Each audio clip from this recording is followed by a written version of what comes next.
Okay, so today we're going to be working on a double replacement lab. And what we're going to do is, just like the single replacement lab, we're going to be using this sheet as opposed to test tubes. It makes it a lot easier to clean up. After we're done, or as you're working, you're going to answer the questions found in the sheet.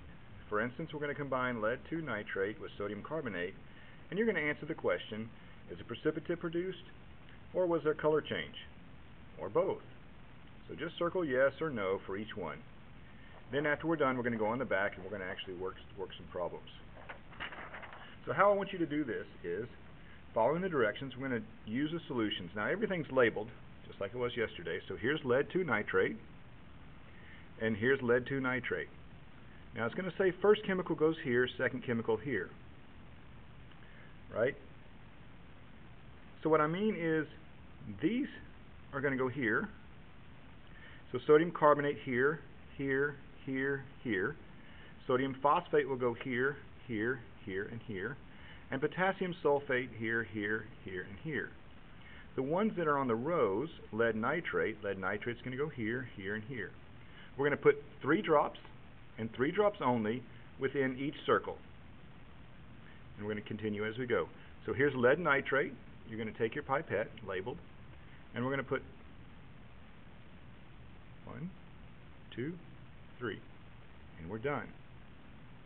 Then we're going to take sodium carbonate, and again, check the labels, make sure you have it, sodium carbonate.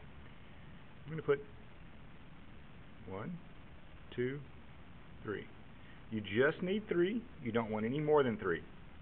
The next thing we're going to do is we're going to take a stir stick, like this. I'm going to mix them together and see if we have a reaction.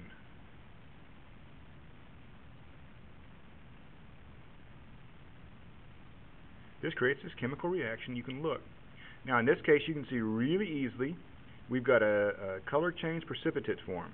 So this is a nice dark milky white when you combine sodium carbonate and lead nitrate. This is a double replacement reaction. So now we have lead 2 carbonate and sodium nitrate. And this is the reaction that's formed. After every time you mix, it's very important that you take this stir stick and rinse it in the water. There's a beaker of water by your station. You're going to rinse it in the water. Now you're done and you're ready for the next set of experiments. What I'm going to recommend is that we do either one row or one column all at once. So let's try the rows. Let's look again for the lead nitrate, first chemical, 2, 3. 1, 2, 3. Now we need sodium phosphate. Again, we're going to look for sodium phosphate. That's going to go here.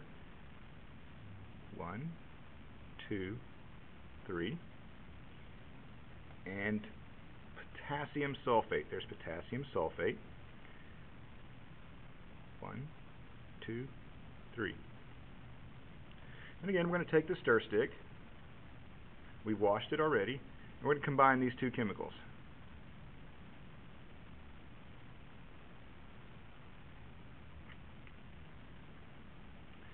And maybe you can see a little bit of change. It definitely looks like it's not quite as severe, but it's something to note.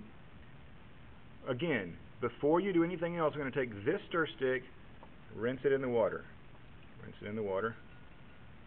Now we're going to combine the next one, potassium sulfate and lead nitrate. And again, very quickly we see this very milky white precipitate form, color change if you want to call it that.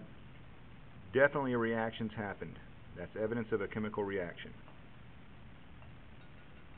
And you'll continue this for each one. Again, I'm going to kind of recommend that we do one set at a time and you keep your chemicals organized. So we're going to continue that. We're going to fill out the rest of this sheet, and we'll come back at the end of the lab and talk about it.